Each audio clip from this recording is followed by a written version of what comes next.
conclut Canyon et souvenirs de montagne racontés par Christian Blétry. L'aventure.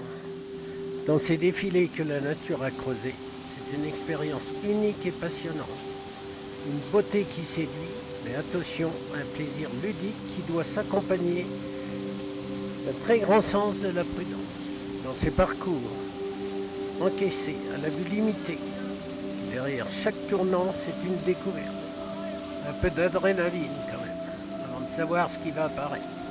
Équipement adapté, conditions météo, le topo de la clue, accompagné par un pro, primordial avant chaque départ.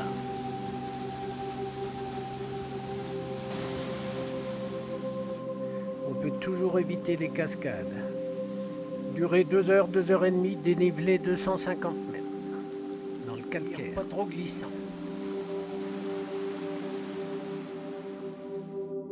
Après le tunnel, le pont. Notre départ pour le canyon. Tout de suite au départ, une grande cascade, 50-60 mètres. De l'eau, ça pousse, mais ça passe très bien.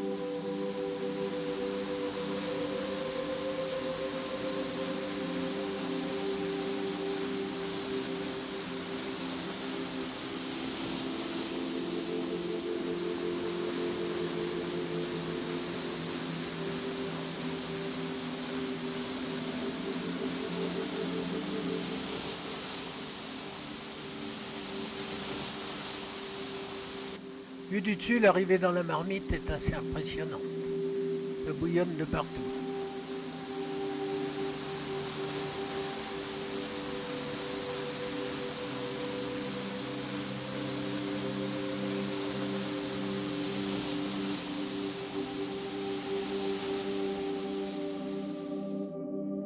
Après la grande cascade, plus grand chose. La partie la plus intéressante est dans le bas. 4 cascades. 4 fois 20 mètres l'un en dessous de l'autre. De toute beauté.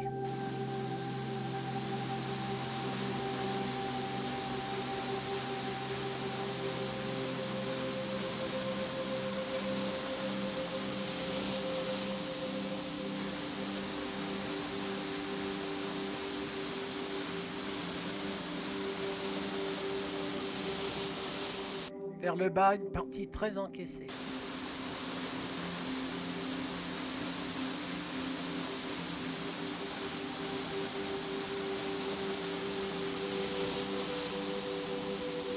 En fait, le canyon ici se divise en 3 cascades, l'une à côté de l'autre.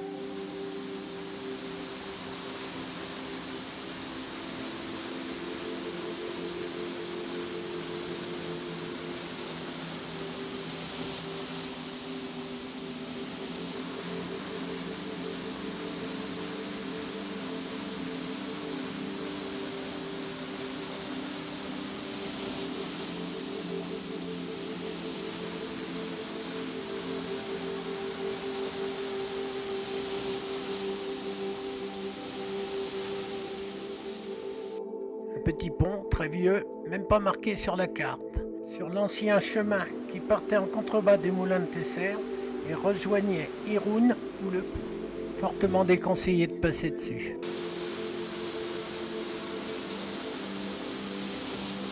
Puis c'est la dernière cascade à mon affilée, ensoleillée.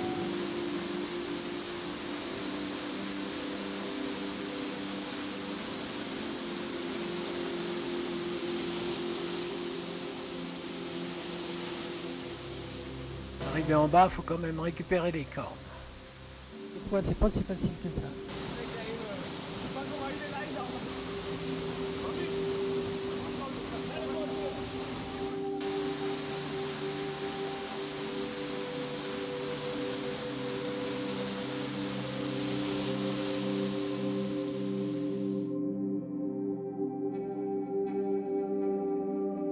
Avant Roubion, le vallon du Moulin. En fait 2 cascades, une grande 260 au départ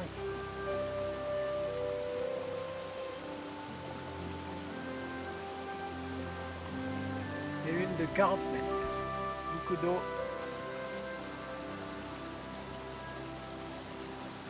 Amène dans le Daluis, près de Guillaume, de la pellite rouge, très glissant. Un seul échappatoire juste avant les grandes cascades. Un petit rappel, c'est l'arrivée sous une voûte, une grande vasque, avec une partie vert clair. C'est notre sortie en faisant un petit solo. Arrivé en haut de la cascade, puis 2 rappels de 30 mètres. La sortie après quelques secondes d'apnée. 30 mètres en dessous, premier replat, on arrête. Puis un deuxième rappel de 30 mètres, on s'échappe par la droite. Riolant, un des plus beaux avec Maglia. Très lumineux. Au début sous des blocs, on fera quelques secondes d'apnée. Très calcaire. Plus loin, on verra une 2 chevaux transformée en caillou. Alors une première partie assez courte, très encaissée. On terminera en passant sous ce pont. Deuxième partie. Assez large au début, puis s'encaisse petit à petit. Saut, cascade, nage. Et dans les parties très encaissées, quand le soleil sera à l'aplomb, ce sera un véritable régal pour les yeux. On ne voit pas ça tous les matins. Certainement une des raisons pour lesquelles il y a un tel engouement pour les canyons.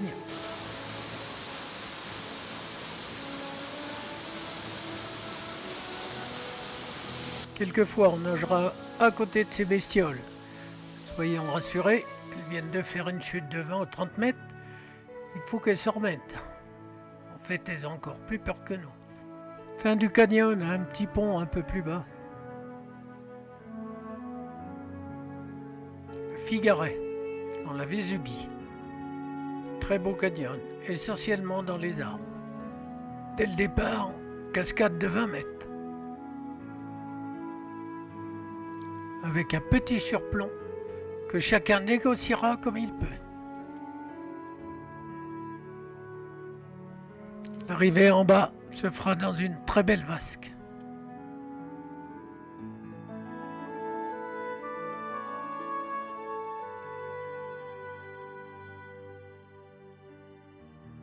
Quelques dizaines de mètres plus loin, le parcours sera rétréci et on aura le choix entre un toboggan et un rappel. À l'époque, il y avait aussi un arbre transformé en pierre.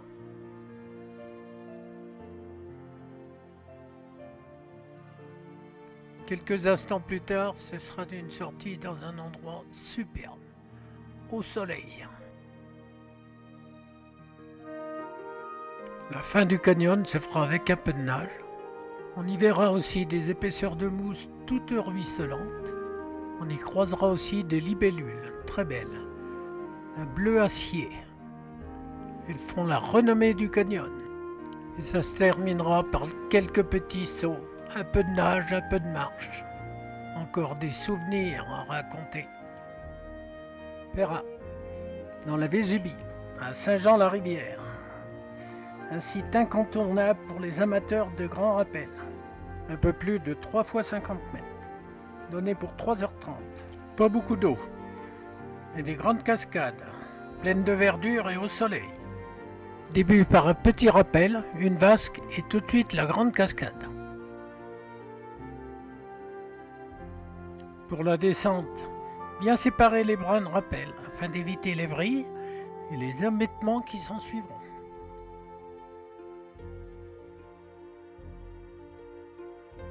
Deuxième cascade, dans la mousse et la verdure.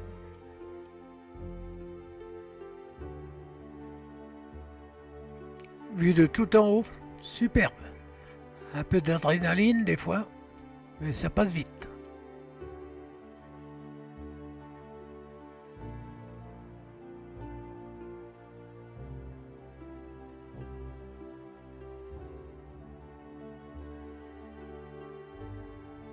Un peu plus bas, une très belle vasque avec un petit saut d'une dizaine de mètres.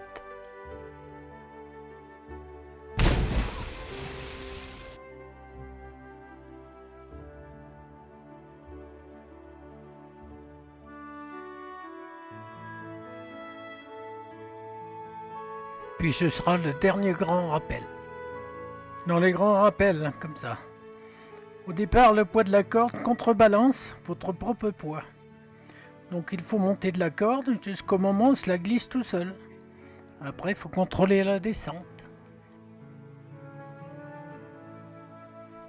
dans la Vésubie, Bolène, 2 km de long, 200 mètres de dénivelé. Donné pour 4 heures. Nombreux sauts et toboggans, bien ensoleillés et dans les arbres.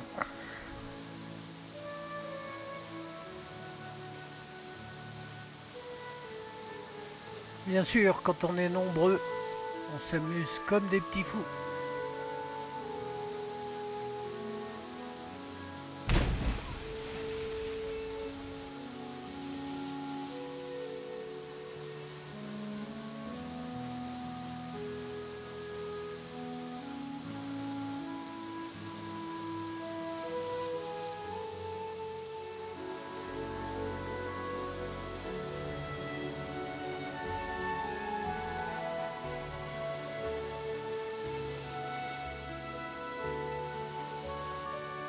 Maglia, dans la Roya, du calcaire gris, bien frais, encaissé, à l'ombre. Dénivelé 210 mètres, donné pour 4 heures. Certainement le plus grand classique des Alpes-Maritimes. Beaucoup de rappels, grand saut, on s'y amuse.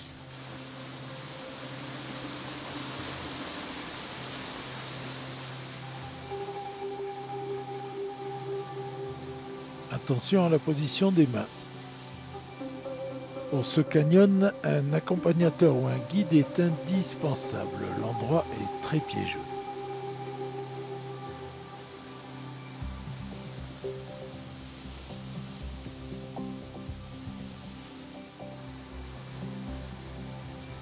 Un petit peu plus loin, l'eau s'engouffre dans un trou.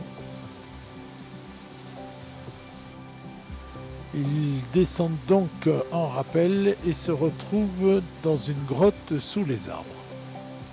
C'est l'endroit le plus renommé de la Clue.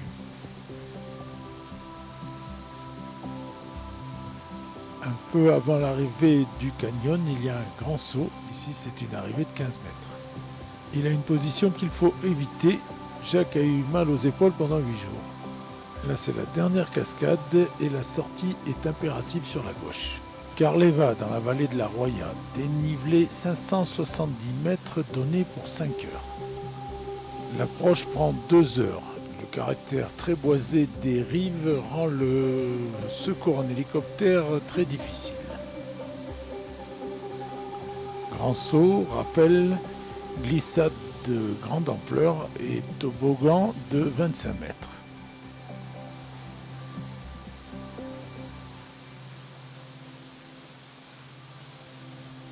Joli plongeon à l'arrivée, bien sûr.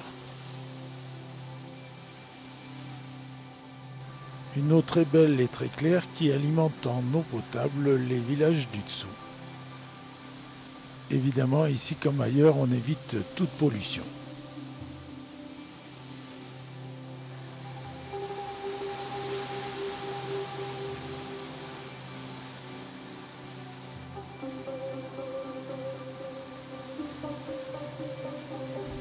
Bavela, Corse du Sud, Courcaratia, un des plus beaux sites de la Corse. Ici c'est la montagne et le canyon ça se gagne. En fait le canyon c'est 2 grandes cascades de 40 mètres séparées par 7 ou 8 vastes et une limpidité extrême de l'eau.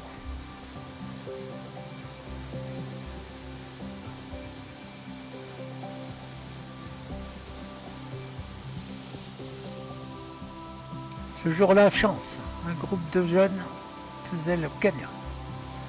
Alors on les a amenés.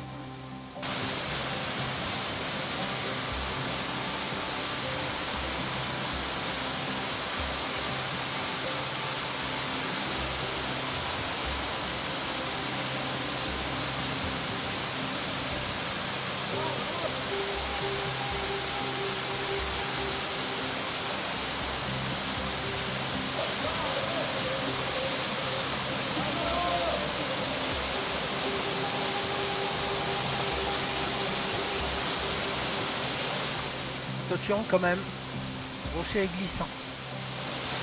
Dans un cas comme ça, surtout, ne pas lâcher la corde.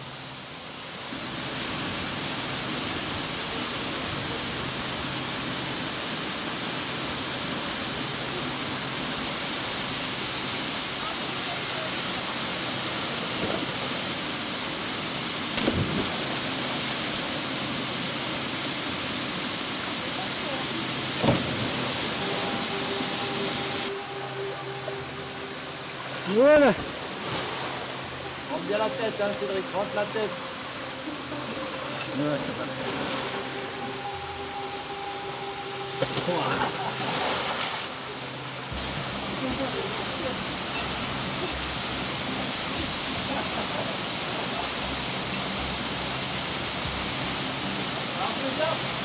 Là, c'est pour mon homme, ici. Arrêtez là.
Voilà, les jeunes arrivent à la deuxième cascade de 40 mètres.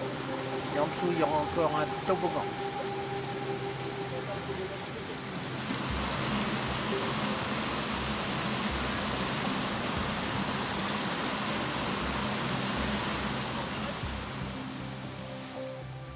Et c'est la fin. Il faut rentrer à la voiture.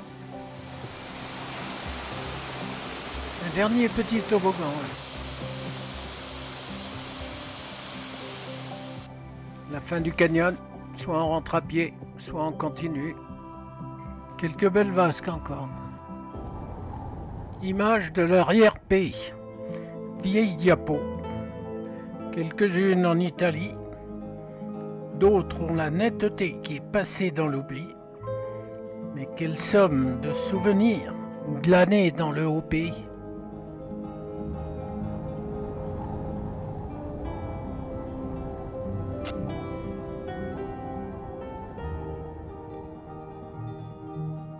Terre rouge, à gauche le Saint-Sauveur, au loin le Mounier. Le lac, la baisse de Druos. Le Maloverne, un petit 3000. De là-haut, une très belle vue qui peut aller du Cervin à la Côte, mais aussi de très beaux levers du jour. Un matin à l'automne. Au loin là-bas, le soleil est en train d'apparaître. Une très belle journée s'annonce. Le Viso tout là-bas.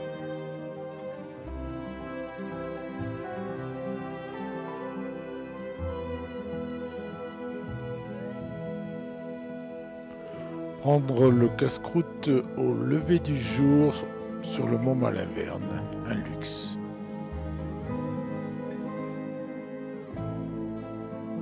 Sous la brume, la plaine de Cuneo.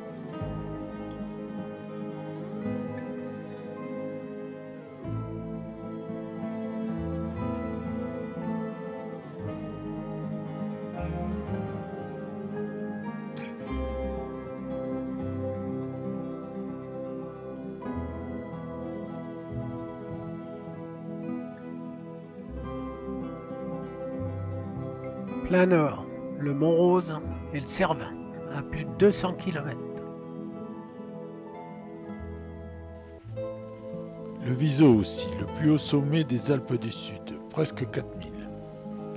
On y va par le col de la Sagnette à droite et le refuge Andréotine. Dans un virage, au village de Paisana, le Viso nous apparaît. Mais le point. Altitude 3840 mètres, le plus haut sommet des Alpes du Sud. Va falloir se le faire. Notre parcours pour le refuge Quintino Sella. Sur la gauche, le col de la Sagnette, 3000 juste, puis notre sommet. 5 heures pour y aller. La source du Pô, départ du parking. Et c'est parti, on monte. Sous la masse imposante du Viso. 2h30 après, le refuge est en vue. Quintino Sella, 2640 mètres. Ici on mange, dodo. Demain matin, 4h30 debout. Pour la Via Ferrata que l'on fera de nuit à la frontale.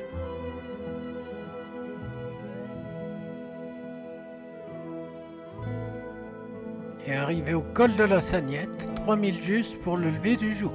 Alors photo bien sûr. Tout le monde se tait et admire. Un de ces matins du monde.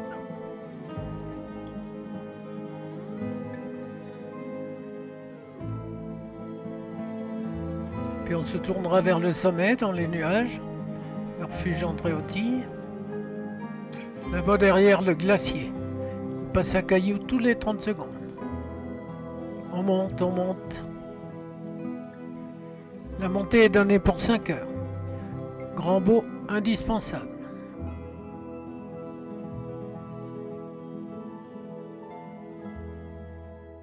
Photo bien au-dessus des nuages.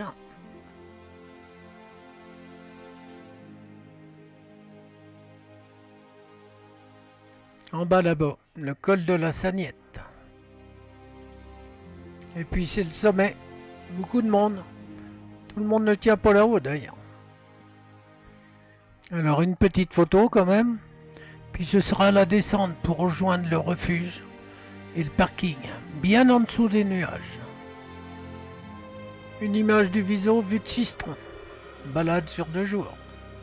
Au départ d'Isola, côté italien, Sainte-Anne de Valdieri. Point de départ pour le refuge Quintino Sella. Au refuge, manger dodo. De bonne heure le lendemain, notre sommet là-bas. C'est parti, on monte doucement, les nuages montent avec nous. Petite halte sous le pas de Cabrera. Ensuite quelques dévés, mais le sommet là-haut. Bien au sud, on voit chez nous le Clos et la baisse de Druos à droite. Le vrai Mato et le petit glacier.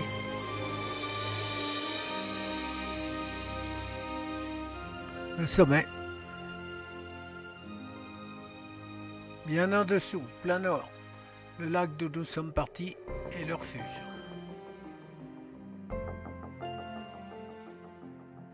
Plein Est. L'Argentera, le plus haut sommet des Alpes-Maritimes avec quelques 3000 à ses côtés.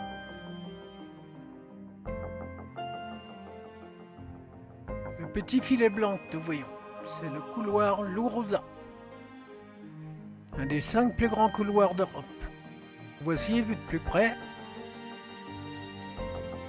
800 mètres de dénivelé, aucune erreur permise. La montagne de droite, le Corno Stella. Une belle paroi de 700 mètres, certains la font en rappel.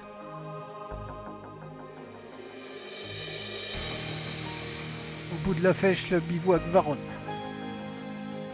Tout petit refuge, 6 lits, un petit coin cuisine, pas d'eau. De bonne heure, nous avons quitté le bivouac.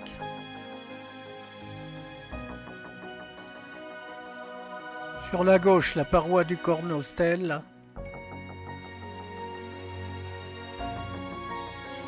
Et en dessous, 3-4 cordées qui s'apprêtent à monter, comme nous. Au-dessus de nous, voilà un qui est près d'arriver. Et c'est bientôt notre tour. En haut, photo, bien sûr. En noir, Paul Morisset. L'ascension est donnée entre 2h30 et 4h. Petite collation au soleil. On se revigote pour la descente. 2 rappels de 40 mètres. Pour arriver dans la neige et descendre ensuite sous le nuage au col Chapius Le refuge Morelli et les thermes de Valdieri. Là-haut, l'arrivée du Lourouza et les 2 rappels de 40 mètres.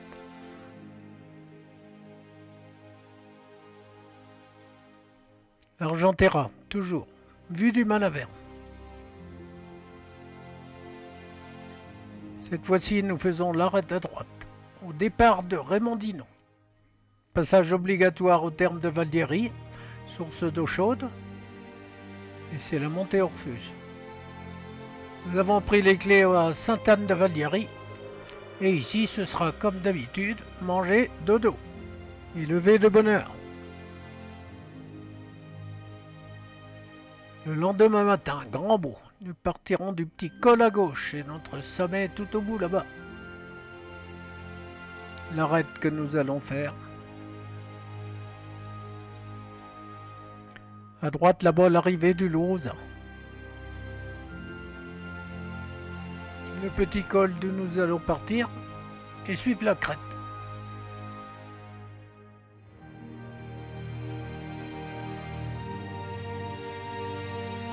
Un petit coup d'œil au passage sur le Corno Stella.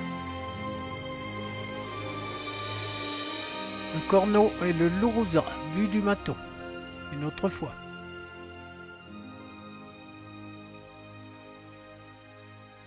Relativement facile à faire. C'est le sommet. La croix et la plaque, il a quand même fallu la monter.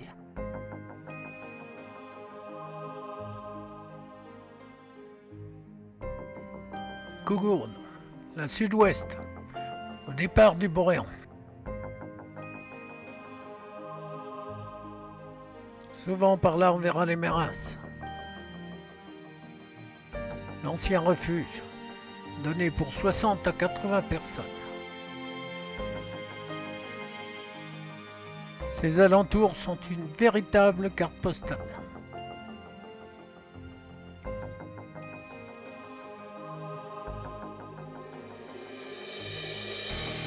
C'est le départ pour la paroi. Verticale, mais du bon rocher. Ça se fait tout seul. L'arrivée à 2900. Au passage, on se sera ravigoté avec du Genep. Près de Cougourde, le lac de Trécoulpas. À voir.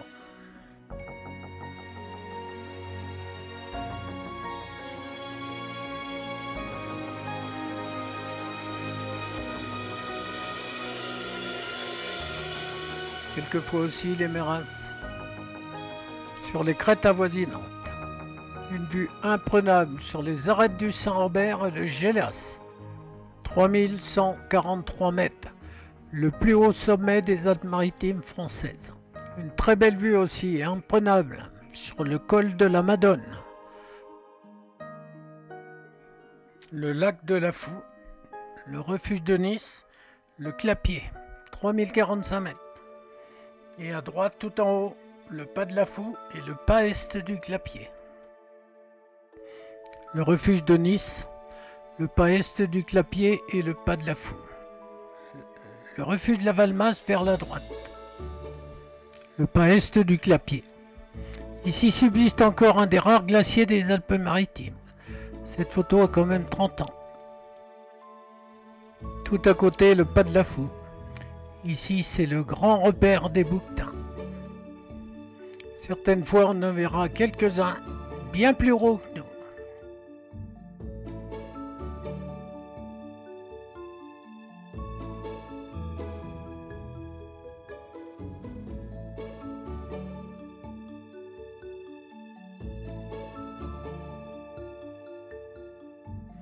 La Haute-Tinée, le refuge de Rabion. Nous y sommes pour le Ténibre, un 3000. Dans un premier temps, se rendre au refuge. Manger, dodo. Et debout le lendemain matin de bonne heure. Au bout du lac, nos balises. Direction, pas de Rabion, la brèche là-haut. Et ça monte. Blétry, il a bien du mal à suivre son ombre. Elle est toujours devant. Ça. Enfin le Ténibre. Pas très loin. Au sommet, pour l'accueil, une belle branche de génépi et grande vue. La baisse Borgogno. Bien au loin, le massif des Écrins, la Meige, les deux Alpes, 200 bornes quand même.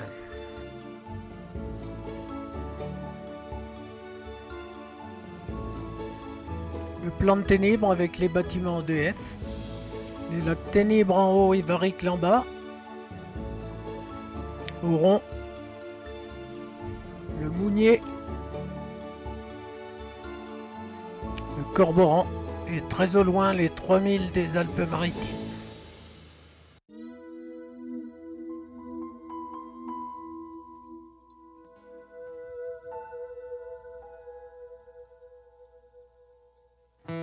Profitons de l'endroit et de cette belle journée pour redescendre au milieu des petites fleurs, des lacs, des superbes endroits de la Haute-Tinée.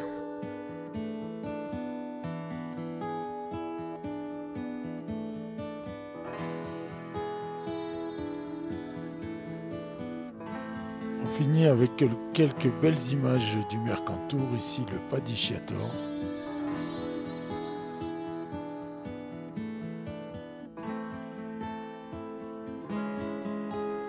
Le Pas du Corboran.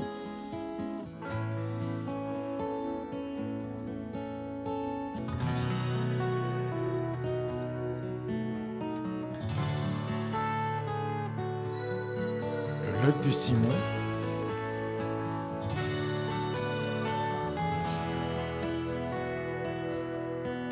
L'incontournable lac de Rabions. Quelques animaux aussi, glanés au détour de chemin, comme ça, en passant. Ils ont bien voulu nous faire un sourire. Le gypaète barbu.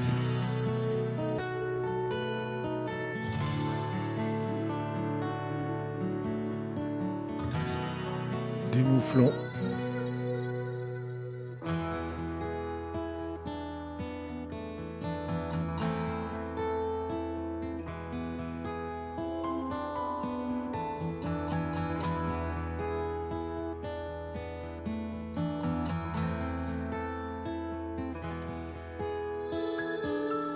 Le brame.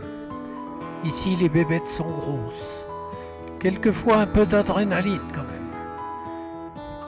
Mais quelle majesté! Voilà, c'était quelques images de l'arrière-pays, juste derrière chez nous.